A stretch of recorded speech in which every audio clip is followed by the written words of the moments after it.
Selamat pagi pemirsa. Pasca gempa bermagnitudo 7,7 mengguncang Nusa Tenggara Timur, gempa susulan masih terus terjadi dan menambah tantangan penanganan bencana. Pemerintah pusat dan pemerintah daerah harus bergerak cepat, memperkuat pemetaan wilayah terdampak, dan memastikan evakuasi, pelayanan, dan distribusi bantuan berjalan tepat sasaran.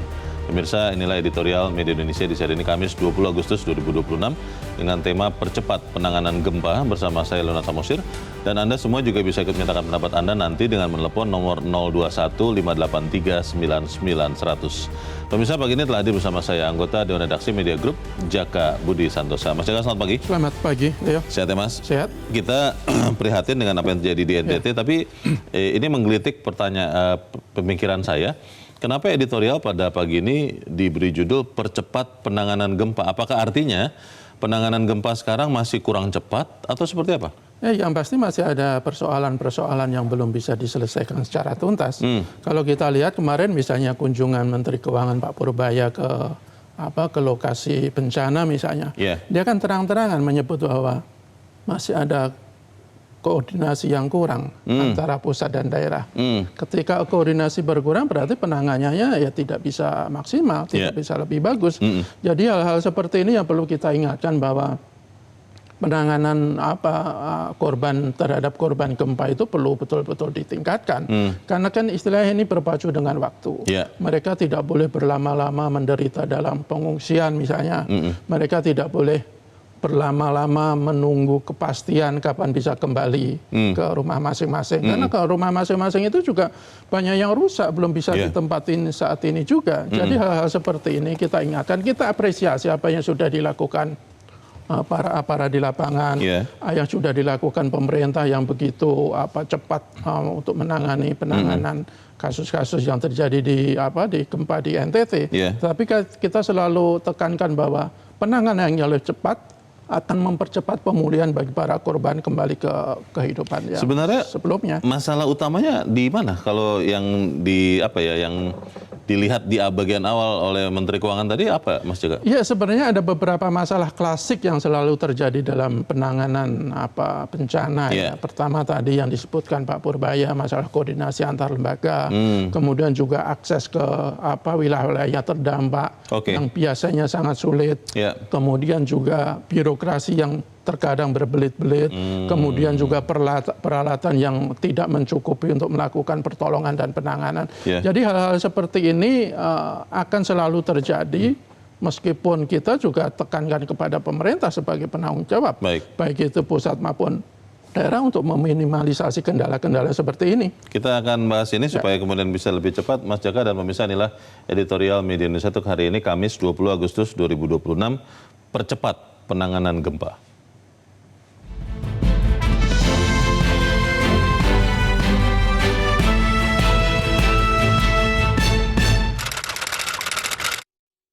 Percepat penanganan gempa.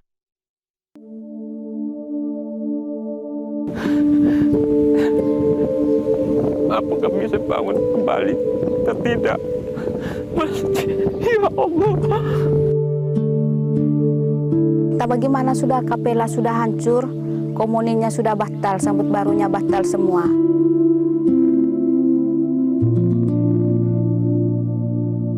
Di saat itu saya cuma berdoa, Tuhan tolong gitu, Tuhan bantu saya, Tuhan tolong.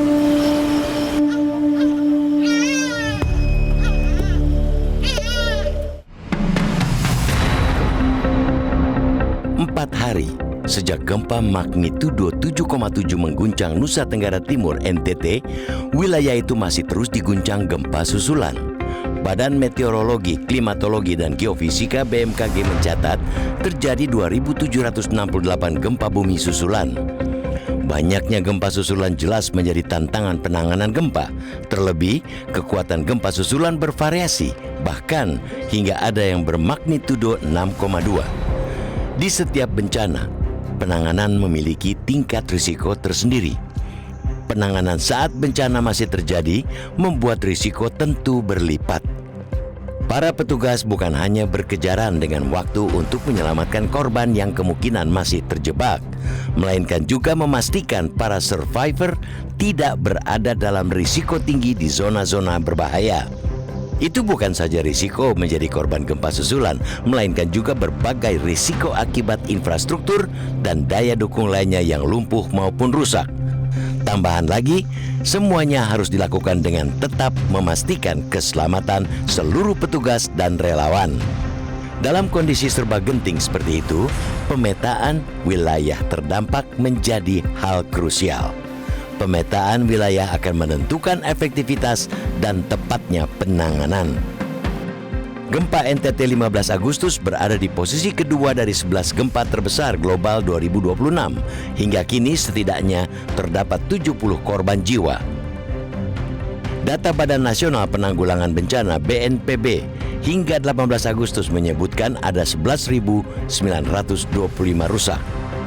Di Kabupaten Nagekeo, yang merupakan terdekat dari pusat gempa, terdapat 1.373 rumah rusak berat, 260 unit rusak sedang, dan 1.229 unit rusak ringan. Namun, kabupaten dengan jumlah bangunan rusak parah terbanyak adalah Kabupaten Manggarai, yakni mencapai 1.597 unit. 4 kabupaten lainnya yang terdampak gempa 15 Agustus tersebut adalah Manggarai Barat, Manggarai Timur, Ngada, Ende, dan Sika. Skala kerusakan memang bisa lebih terkait dengan tingkat populasi dan geografis wilayah. Di wilayah-wilayah yang berada di jalur sesar itu jelas memiliki risiko dampak yang lebih besar. Oleh karena itu, pemerintah daerah Pemda harus bergerak cepat memberikan laporan yang terus teraktualisasi dan tepat. Perubahan kondisi lapangan dari hari ke hari akan menentukan pula segala respons penyesuaian penanganan gempa. Inilah yang akan bermuara pada distribusi tim petugas hingga bantuan logistik yang tepat sasaran. Sudah dapat dilihat dari kejadian demi kejadian bencana yang terjadi di tanah air, rasa solidaritas bangsa yang tinggi akan mengalirkan relawan, donasi maupun logistik. Seluruh bantuan ini harus dapat dikoordinasi dengan baik dan bersinergi dengan bantuan pemerintah. Pemerintah pusat melalui Kemensos menyampaikan telah menyalurkan bantuan senilai 14 miliar rupiah untuk penanganan darurat di NTT. Bantuan tersebut berupa sembako, pembangunan dapur umum, hingga santunan ahli waris dan korban luka. Jika melihat kondisi lapangan dan skala kerusakan, nilai tersebut tentunya masih jauh dari kebutuhan para korban. Maka, kita mendesak pemerintah untuk menambah bantuan dengan signifikan. Pemerintah juga harus memastikan distribusi tepat sasaran berdasarkan dengan pemetaan wilayah terdampak tersebut. Pemerintah pusat dan daerah harus dapat membuktikan bahwa sinergi solid dapat tercapai di saat yang genting ini. Hanya dengan itu, maka risiko bertambahnya korban dapat dicegah.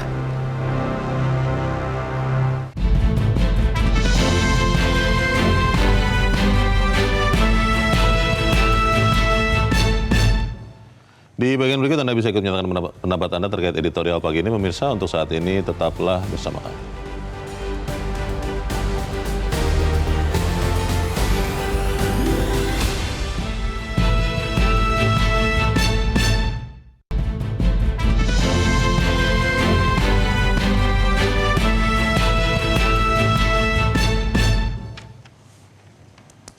Terima kasih pemirsa, Anda masih bersama kami dan sekarang kita akan mendengarkan dulu Mas Jaka pendapat dari pemirsa Metro TV. Kali ini ada dari Makassar, Sulawesi Selatan, ada Ibu Lia. Bu Lia, selamat pagi. Assalamualaikum. Waalaikumsalam Bu Lia. Bagaimana Bu, ini penanganan gempa bisa dipercepat atau tidak menurut Anda? Silakan Bu. Ya, memang juga punya kendala ini Pak ya. Kalau kita lihat kesigapan para petugas dan masyarakat kita itu sudah sudah maksimal saya lihat ya. Bahwa bantuan sudah bertumpu dan sebagainya. Yang jadi masalah ini memang pendistribusiannya ini. Penyaluran ke daerah-daerah yang susah atau sulit dijangkau. Ya, Tadi baru saya nonton masyarakat yang mengeluh belum makan, belum minum karena dia mengungsi ke bukit. Kalau dia turun jaraknya jauh, kemudian juga rumahnya sudah hancur. Nah, jadi ini memang pendistribusiannya ini yang susah ini ya. Menyalurkannya ini ke daerah-daerah yang sulit dijangkau ya. Yang jadi agak sulit. Memang kita tidak bisa juga menyalahkan siapa-siapa, karena kalau kita lihat ini kesigapan para petugas juga, kemudian jumlah bantuan yang sudah bertumpu itu, tapi masih banyak masyarakat yang belum menikmati bantuan tadi ini karena itu tadi terkendala dengan daerah yang susah atau sulit dijangkau oleh transportasi daerah sulit ini. Jadi memang kita harus kerjasama pemerintah, masyarakat dan sebagainya untuk menyalurkan bantuan yang banyak sekali tadi ini. Kalau saya lihat ini bantuannya cukup sudah lumayan ya, kesigapan para petugas. Cuma tadi itu ada keluhan masyarakat itu juga tidak salah, betul juga karena dia belum menerima.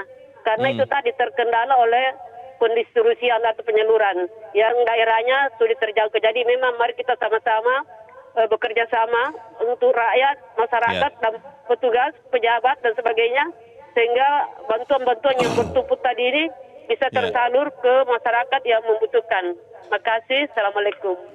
Waalaikumsalam. Terima kasih Ibu Lia dari Makassar, Sulawesi Selatan. Selamat pagi, Bu. Bu Lia mengatakan, Mas Jaka, yang membuat sulit adalah kondisi medan di sana. Benar begitu atau bagaimana? Ya, faktanya memang tidak semua wilayah yang terkena gempa itu gampang diakses ya. Banyak sekali daerah-daerah yang sangat sulit didatangi sehingga bantuan memang tidak bisa datang dengan cepat. Tetapi sekali lagi ini kan perlu koordinasi yang lebih erat antara semua pihak yang terkait dalam hal ini. Ketika koordinasi itu berlangsung dengan maksimal, saya pikir kan semua kendala juga bisa diatasi dengan lebih cepat. Jadi betul kata Bu Lia, kita tidak bisa menyalahkan siapa-siapa, tidak ada yang salah di sini. Kita apresiasi semua relawan, semua aparat yang sudah melakukan tugasnya untuk membantu para korban. Tetapi juga kita mengingatkan bahwa masih cukup banyak para korban yang sampai sekarang belum mendapatkan bantuan. Betul tadi karena mereka mengungsi ke bukit-bukit karena mungkin masih trauma akan terjadinya tsunami misalnya. Dan itu memang agak menyulitkan dan itu kan biasanya tidak masuk data yang ada di pemerintah kan. Kalau data terakhir itu kan menyebutkan ada sekitar 60.000 pengungsi itu yang terdata. Sementara yang tidak terdata bisa jadi akan lebih banyak lagi karena mereka mengungsi atau paling tidak tinggal di dekat rumahnya karena takut harta bendanya dijarah dan segala macam. Jadi hal-hal seperti ini perlu koordinasi dan kerjasama yang lebih solid lagi di antara semua pihak untuk mengatasi kendala-kendala yang ada. Pemerintah pusat sudah, kalau kita lihat sangat cepat ya mengirimkan bantuan dan banyak yang dikirim. Pemerintah daerah juga harusnya bergerak. Pertanyaannya bagaimana cara mempercepat penanganan gempa ini, Mas Jaka? Ya, kalau dari BNPB, BPBD itu kan sudah menggunakan segala cara, segala transportasi yang bisa digunakan. Misalnya untuk mengevakuasi korban dengan menggunakan helikopter karena jalan darat terputus, kemudian juga menggunakan juga alat-alat yang lain sehingga diharapkan bisa lebih cepat ke korban. Jadi sekali lagi memang tidak mudah, apalagi situasi di NTT ini juga masih cukup rawan kan. Gempa susulan juga masih sangat sering terjadi. Kalau data terakhir di BMKG itu sampai lebih dari 3.000, bahkan ada yang bermagnitudo 6,2. Jadi ini cukup rawan juga bagi para aparat atau relawan untuk melakukan evakuasi. Tetapi sekali lagi kita tekankan bahwa pemerintah semua yang terkait juga menyelesaikan tugasnya dengan lebih cepat dan lebih baik. Kita harus jeda dulu, Mas Jaka, dan pemirsa tetaplah bersama kami. Editorial Media Indonesia segera kembali.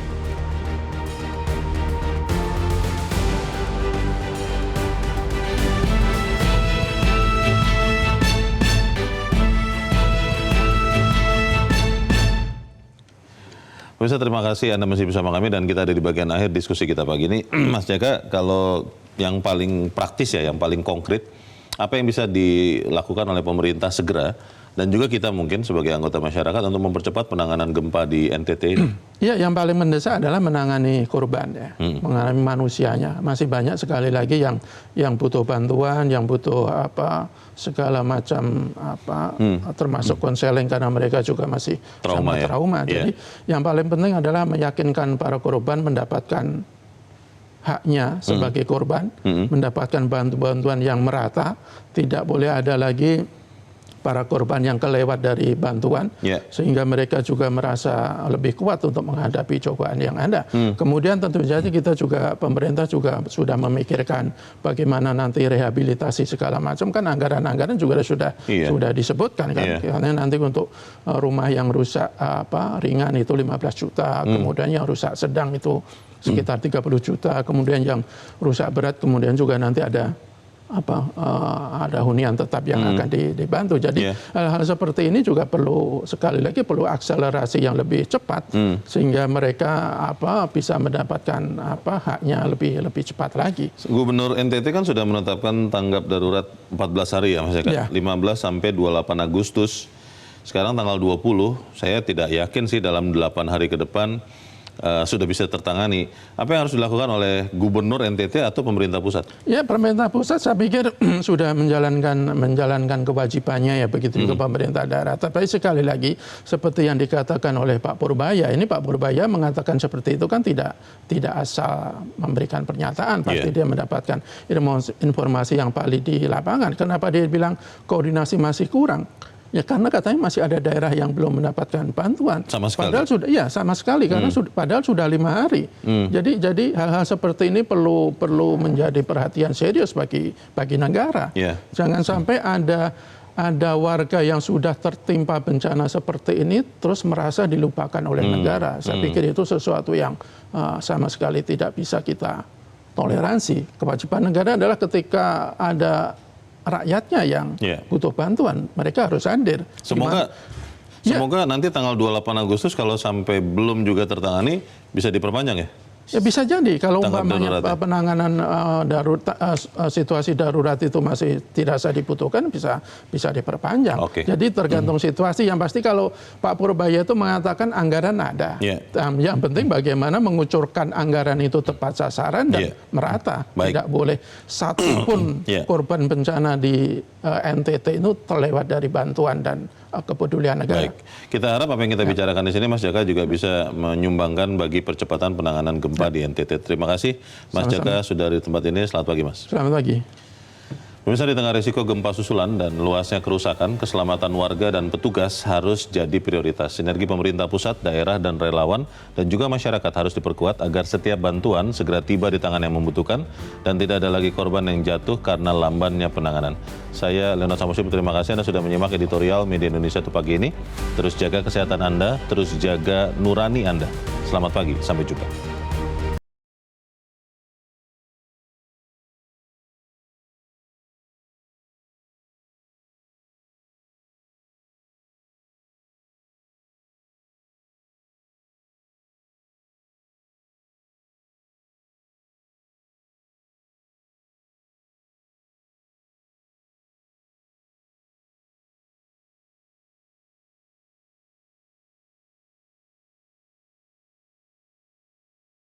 Jelajahi cara baru mendapatkan informasi. Download Metro TV Extend sekarang.